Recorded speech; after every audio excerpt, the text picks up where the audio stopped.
believe. With the right support, mental health challenges and substance use, they don't have to end with a crisis. That is the mission behind Life Connections Peer Recovery Services, an organization dedicated to creating supportive spaces for individuals to focus on hope, recovery, and overall wellness. Joining us today is Todd Nowak, Executive Director of Life Connections. Todd, thank you so much for being here. Thanks for having me. Yes, we are so excited to talk with you today. You've already been such a joy here in the studio to everybody that you've met. So for people who are not familiar, let's just start with the basics. Can you tell us a little bit about what Life Connections Peer Recovery Services is and kind of what your approach is? Yeah, so we are a peer-run nonprofit, which means that the majority of my leadership are people with lived experience, mental health or addiction, and 100% of my staff are people trained and lived experience as well. So Life Connections has the only peer-run respite in Iowa, out in DeWitt, Iowa, and we serve the whole state with that. And what I put it in a nutshell, I like to call it your bed and breakfast for your emotional distress and life-interrupting challenge. We don't care about any diagnosis. We don't care about one particular thing. When you come to us, we want to support what is going on with you. How can we get in there and support you? And then in Clinton, we run an after-hour wellness recovery center. So you talked a little bit about the peer approach and you know, people that have lived experiences. That is a very unique approach, and I assume you've seen it be incredibly helpful because the folks who come in, they're actually able to talk to somebody who's maybe been through what they're going through. Yeah, absolutely. Okay, great. So let's talk a little bit about reaching people before they reach a crisis themselves. Why is that early support so crucial? And is that something that you are seeing from patients, that they're coming in before they get to that point? Yeah, and ultimately that's what both programs are for. This peer approach is for. You know, I see a lot of hotlines, crisis lines, right?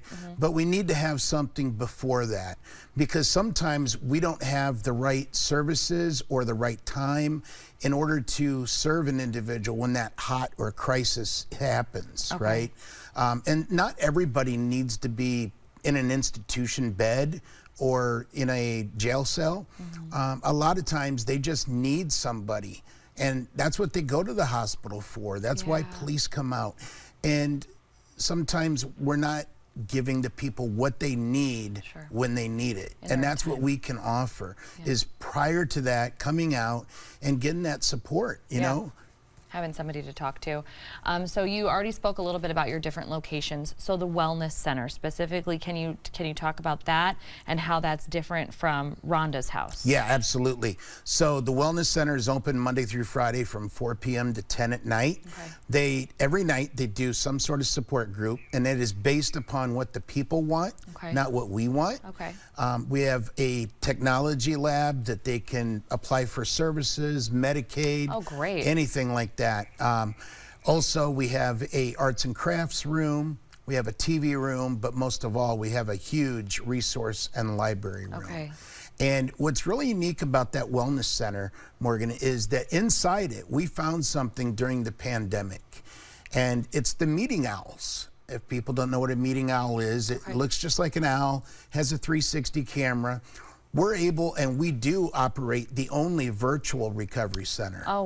So we have people that join us from other states besides other parts of Iowa. That is amazing. We have a person from Vietnam that joins us at 4:30 the next day.